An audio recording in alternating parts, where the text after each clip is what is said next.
Hello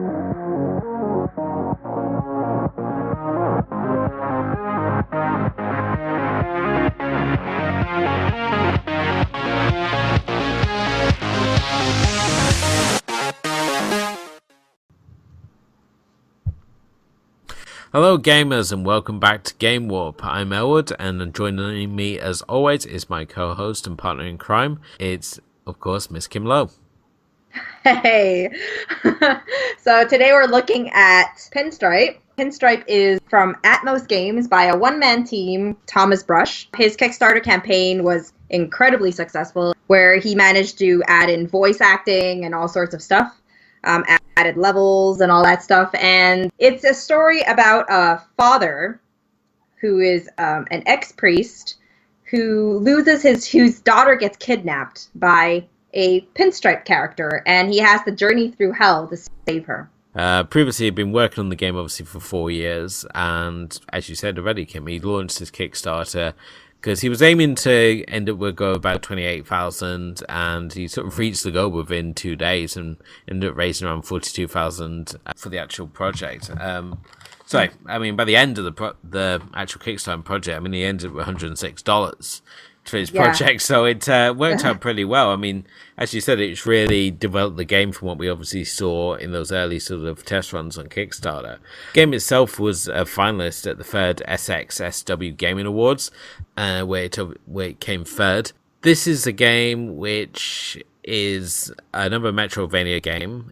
As you said already, you play this ex-minister called Teddy, and unlike a lot of the Metroidvania games, this one actually adds a real element of customization to it in terms of the dialogue, as you can go around being mean to people or you can go around being nice to people. There's really those only two parts of the dialogue, and obviously the advantage of having that is that you get two different endings as well. So as we said already, this is a Metroidvania game, so it's got elements of platforming and puzzles as well as exploration, although this perhaps doesn't go as deep as some of the other Metroidvania games that we've seen or certainly played previously on this show. But Kim, what is it that you like about Pinstripe?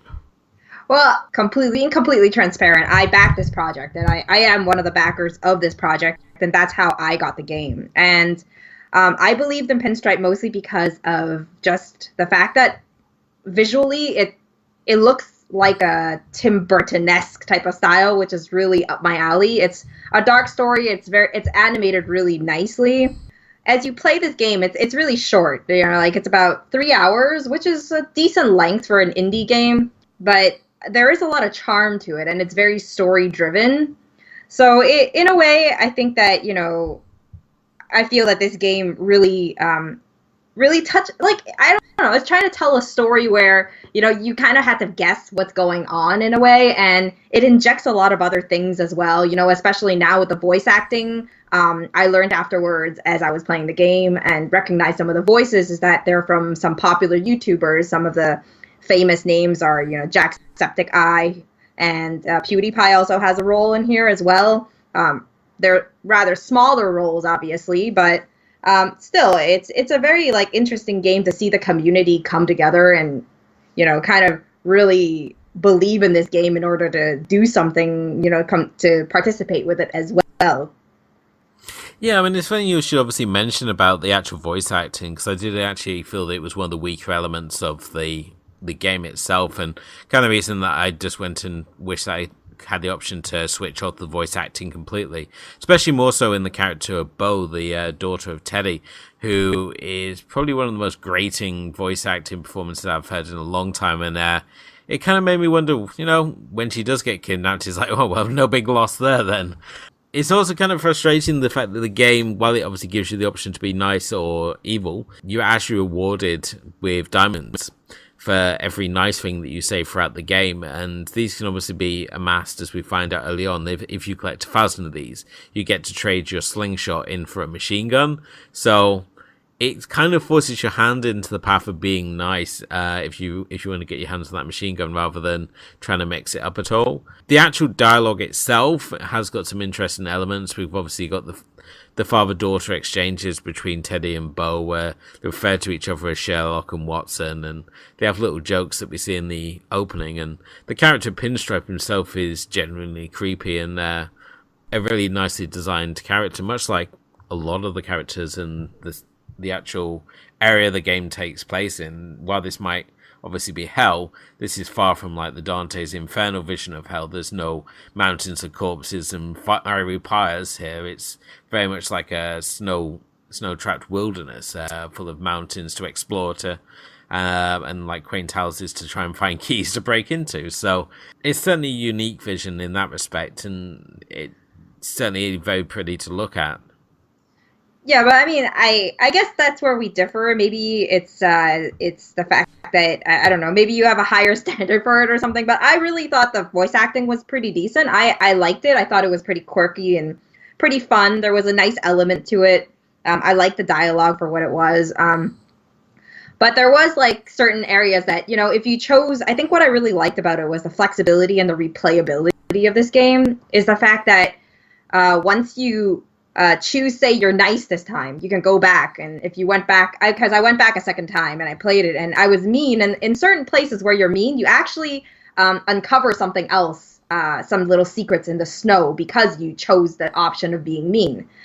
And that's really nice because you find and you unlock these little secrets as you go along and you find little pieces of the puzzle. And I think that's where I want to talk about is that there's like little... The game is very simple. It's very different from a lot of the indie games we play because it's, you know, you have these little games. The platforming is very straightforward. Where what you need to do is usually pretty clear. There's, you know, just little explorations. You need to kind of take a chance and do certain things, like jump off ledges and stuff. Sometimes you might die, sometimes you might not. But you have like little simple games and it adds a little bit of variety. Like you have one where you're like, it's like you against a balloon machine, and there's like 3 rounds, and it comes as a surprise because you don't really expect it. And then, you know, there's these little lock mechanisms which are super easy but need to be timed perfectly. There's like really childish ones like spot the differences, and there's a few of those that unlock gems, and there's these different things to discover, and I think it adds an extra layer to the game. Simple, but still, you know, kind of makes it fun. It's not like a painful experience like something like, you know, Rain World, where it's just, you know, incredibly difficult and it's just like, oh, I can't do this. This is like a relaxing run, and the soundtrack really aids it as well because it creates like a soothing atmosphere. And as you move through the different areas and the environments that he creates, like you start off in an area that's like snow-tracked, which is like Edgewood, and then you move into like deeper down as you hit the more closer to Pinstripe. You start seeing it being a little bit more ominous as well, and the shading changes a little, and I feel that, you know, there's a lot of heart that's been put into it, and I think that's where all the charm comes from. Yeah. I mean, certainly just obviously, again, when you mentioned with the puzzles, these aren't anywhere near as some of the most frustrating puzzles that we've seen, especially certainly within independent games, which seem to thrive on the prospect of doing the most taxing and infuriating puzzles that they can. Thankfully, again, we're not seeing no tower building in this title, which is always a welcome, and certainly when it comes to the platforming elements, we're not having to deal with impossible jumps or complex combinations to reach those ever increasingly difficult ledges. At the same time, we have puzzles that are set up. There's a puzzle early on where you have this like junction box. You have all these wires going off, and you have to find the switches to basically turn on these lights. Now, the actual layout would have these wires, and it would seem to indicate that you follow the wires to the junction box you have to turn on. But when you actually follow these wires, they don't actually go to where they think they go. There's obviously one wire that goes off into the ceiling. You go a little bit to the left, one level up, and you find the box you need, but there is no way for that wire to connect to that box. And it was a little frustrating to see a world that has obviously been designed and the puzzles slotted in around it. It was a little frustrating to obviously see that, and certainly when it's a puzzle based around locating something, to see something like that it was a little frustrating to see.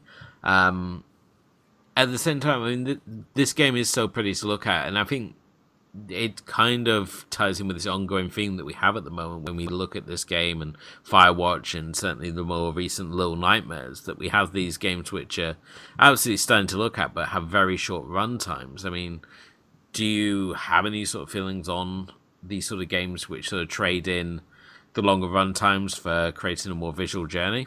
Well, I mean, I think that, especially since we've had recently, like, games like, What Remains of Edith Finch, which is rather short as well, and you have other games like that, which are like at a really high price bracket of like, they're like 2 hours or 4 hours, and they're like over $20.